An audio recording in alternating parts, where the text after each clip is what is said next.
तीनोटी बाहु द्वारा आबद्ध चित्र को त्रिभुज कुहाଯାଏ।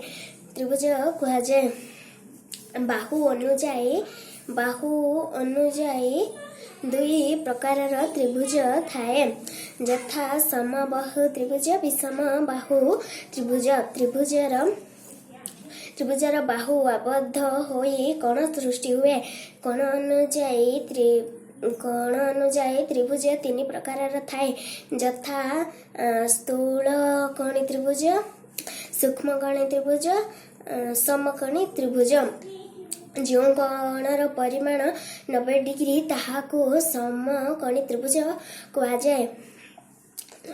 जो कोणर परिमाण 90 डिग्री ठारू अधिक ताहाको स्थूलकोणी त्रिभुज कुहाଯାଏ। जो कोणर परिमाण 90 डिग्री ठारू कम ताहाको सूक्ष्मकोणी त्रिभुज कुहाଯାଏ।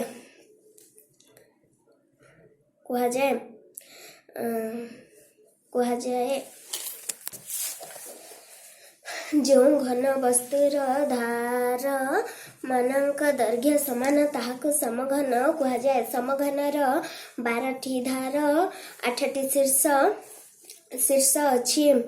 समघनर दैर्घ्य प्रस्थ और उच्चता समान।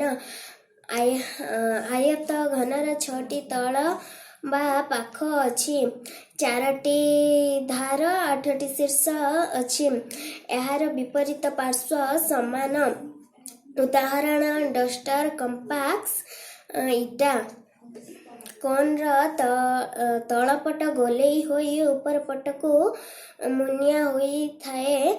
एही प्रकारर जिनिस कोण कुहाଯାଏ। उदाहरण काहाली, नटू, जन्मदिन टोपी, आइसक्रीम खोल। सिलिंडर तल पृष्ठ गोल और ऊपर पृष्ठ मध्य गोल थाए, ताहा लंबा होइथाए। उदाहरण बार लाइट,